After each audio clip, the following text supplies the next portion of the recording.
All right, in collaboration with Stock Picks NYC, we'll do some penny stock plays. Some of these are over the counter, some are not. And Unifuel Holdings, this is not an over the counter. Now, we see they had a little bit of a decent come down here. So they certainly are on a year low, which is typically when I like to get into something, if that's what I'm going to do. But we have Unifuel, a Singapore-based provider of marine solutions. The company specializes in marketing, reselling, and brokering marine fuel products, including very low sulfur fuel, high sulfur fuel, and marine gas oil. And here we have their revenue. Significant growth in recent years. For the 6 months ending June 30th, revenue reached $74 million. Compared to, they're going to say, an increase of 418.5 increase the same period in 2023. This growth is attributed to the company's expansion and reselling activities and ability to secure new customers globally. The global bunker fuel market, valued at $125 billion in 2023, is projected to grow at a CAGR of 4.32%, which then you have, despite the revenue growth, so this gives you some of their issues here. The gross margin for 6 months was only 1.97%, down from 3.2%. Operating profit also decreased significantly, reflecting the challenges of scaling operations in a highly competitive and fragmented market. Earnings potential.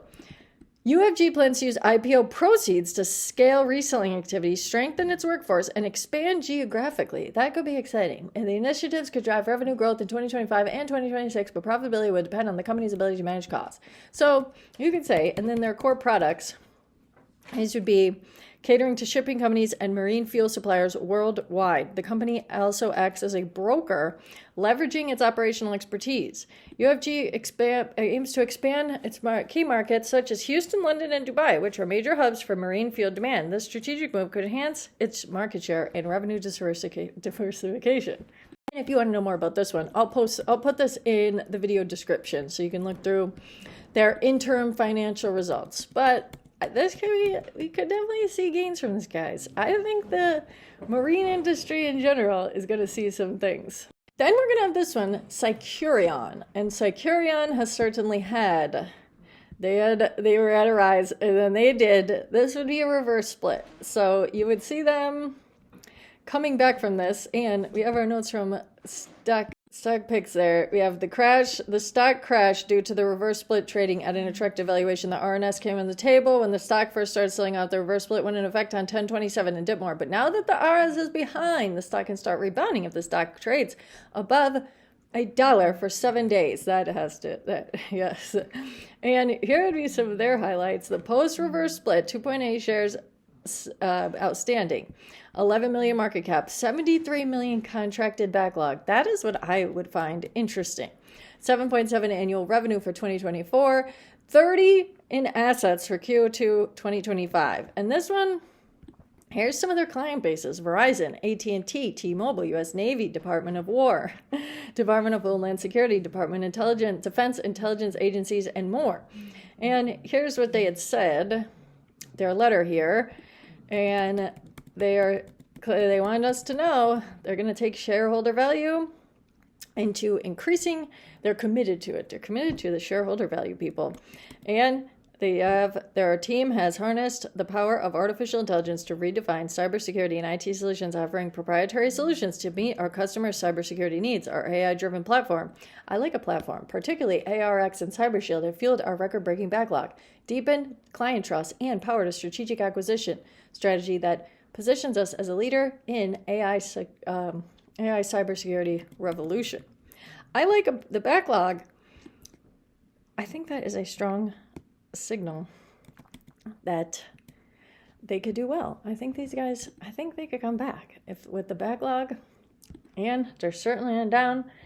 And with all the cybersecurity, that is certainly a trending industry there.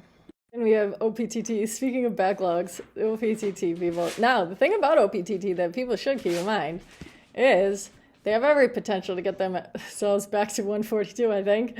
And they can't be delisted. So you don't have to worry. Well, I mean, they're not listed on the Nasdaq. So that's why you never hear any delisting troubles with our sweet baby OPTT. But you have OPTT, they're maritime solutions, autonomous maritime solutions, people. You could say definitely good for the surveillance. Powerbuoy, WAM-V, autonomous surface vehicles. I think this time that the oceans will be recognized, this ocean tech sector. It's coming, people. And you have, this would be their growth here. I mean, they didn't have the best growth from there to 2024 to 2025, but we have the primary revenue driver is the sale and leasing of USV products and consulting services with notable growth in international markets like Latin America, Middle East, Indo-Pacific. Strategic partnerships with Unique Group in the UAE and reseller agreements in Latin America and the Middle East expected to accelerate growth. And they also have a large backlog. What is their backlog? Making significant strides in cost management. I think that is good. And here, participation in U.S. Navy projects. People, we just need one big military contract for OPTT and they'll be set. And also, they are partnered with Red Cat. They have a strategic partnership with Red Cat. These teal drones. And this goes back to April. So if RCAT, they got their nice little military contract recently, people, I think OPTT is only a matter of time because they're working this relationship platforms. So their OPT's power and WAMV platforms will be integrated with Red Cat's Teal 2 drones, facilitating a new era of autonomous vehicle deployment. People, OPTT, I think that one is a nice flight too, as well.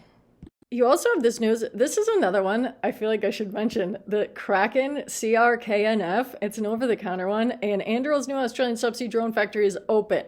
Each Ghost Star carries 10 million CAD of Kraken content, and this factory is about to mass produce them. So there's a lot of people that are very bullish for the Kraken. They have the unmanned underwater vehicles. But that doesn't affect OPTT because OPTT is on the surface. So I think if Kraken starts really good, that one has been, certainly. This is a big deal. And here you have them a little bit down today. See, I don't know. I wouldn't call this too much of a dip here. But these guys, and when they eventually uplist, that'll be big for them because over the counter, I don't always have the best exposure there. Then we got a little biotech play here. We got Cadrenal Therapeutics. And I do believe I've done this one before. And this one, they're definitely down on the year, okay? And they're going to be a clinical stage biopharma company, engages in developing novel therapy. And here's what they're developing, the tecaraferen, a novel therapy with orphan drug indication. This orphan drug indication is a big deal because it means that no other drug is doing it, so it can get preferential treatment. Which I'm sure there's no problem with that. And here you have, this is some of the DD from this one. They recently acquired Frunexian, which went unnoticed. It's currently the only IV small molecule factor XI inhibitor in active development, exclusively targeting acute indications, phase 2 ready, multi-billion-dollar market opportunity. Also, this would go over our Frunexian. Let's see what this one was going to say here. Bridging the critical gaps in anticoagulation therapeutics. Let's see. Overview. Treatment gaps exist in the growing $38 billion global anticoagulant market. Too little anticoagulant is not good. Too much anticoagulant. Bleeding. That's not good. And then you have how tecaraferen and then the Frunexian, a parental intravenous FXI inhibitor. And here would be their development plans. Plan to initiate the phase 2 study. That could be exciting. Advanced CMC and preparation for phase 2 commencing late 2026. Plan to initiate phase 2 study in LVAD patients. So you could say that this guy might have some stuff. They could definitely see some gains here. And they have $32 rating, well, from H.C. Wainwright. And that last one was from last year. But the May 15th, they continue to keep it at the 32. And here's this one. Has entered a significant collaboration with Abbott to support the phase 3 Tech LVAD trial, which aims to evaluate efficacy and safety of the tecaraferen. You could say Abbott's a big player. But then we do have the challenges, the negative outlook primarily due to potential for failed or inconclusive clinical trials. Well, getting into the phase 2s will certainly be a promising development for them. Oh, wait. And the completion of the manufacturing transition to Tocarfin's active pharmaceutical ingredient, API, to a US-based facility. That's very excellent, I would say. So this one, you can see what this one does, people, but it might be a biotech to watch. And then we want to do a little update on the Beyond Meat. So we are familiar with what happened. They posted their Instagram story. We had a short squeeze. They got themselves all the way up to 678 people, and now they're going back down. Does Beyond Meat come back? I don't know. It looks like they're going to close green today. It's a Halloween miracle, so we'll see what ends up happening. But if people are in Beyond Meat, I guess you just want to make sure you're watching them and see what they do. The earnings are supposed to be next week. So if these guys bring something nice for the earnings, that could shoot it. And then people could maybe get their profits out and see what happens. And then we have robotics. We have AIBT, people. And AIBT down today.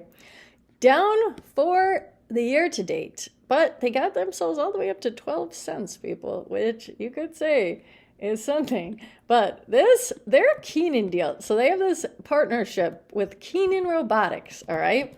And signs the letter of intent to acquire Google partner NovaCore Labs and partners with Keenan Robotics to bring X-Man and service robots to Jamaica and the Caricom. Strategic expansion, including Google Street View Mapping and University of West Indies Alliance, positions AIBT as a leader in AI-driven robotics and digital transformation across the Caribbean, tapping into emerging markets with strong, innovative potential. So these guys could be a nice little player, because Keenan, if I look at their stuff, this is Keenan's site. I mean, they have a lot going on with these robotics. These would be their robots here.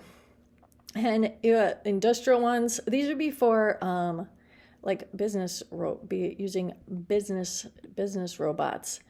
80 operation centers, it had said, 600 cities, 830 million robots, people. And we got stock picks here. Partnership with Keenan from PR. Multi-year partnership to distribute Keenan's advanced lineup of service robots, Diner Series, Butler Bot, Clean Bot, across the rapidly expanding restaurant, hospitality, retail, healthcare, and transportation sectors where labor costs and rapid automation adoption are driving strong revenue potential. And then this was for 10/14, 2 weeks ago. Today announced that Keenan has shipped its initial shipment of service robots to AIBT in Israel, marking the company's official entry into the Middle Eastern market. The shipment includes full lineup models from Keenan, including its flagship Dinobot, blah, blah, blah, blah. So, AIBT, we could see something, people. And this one, since their first robots, I think they could do something. This one is the X-Man one, okay? And wait, if we look at what these ones are going to look like, let me see. Keenan, X-Man. Those... people, they could be an interesting play here. This was from September 29th when they did it. They have AIBT, a developer and integrator of AI and robotics technology. Recent partnership with Keenan to distribute service robots in markets like Israel and Caribbean. This is their subsidiary, eHave. I know they're over the counter there. And Keenan is a major global manufacturer of robots, service robots. So this could be, I don't know. Resulting from this partnership, these humanoid robots are being introduced to handle tasks and service industries such as hospitality and healthcare. People, I think these things will be big. And as time goes on, the robot companies that are in on the ground floor at the start of this, I mean, there's going to be a lot of robotics that come out. And then, of course, you have your Amazon, right? Which is doing their robots. And then you have the Tesla. But I think the Optimus one, I think there could be companies that come from these over-the-counter pennies and they rise, people. Because my other one that I'm betting, my XBOTF, my Aria, robotics, people. I think that one is another one. These humanoid robots, and look at them. Not the craziest rise, but one day I think these guys will uplist.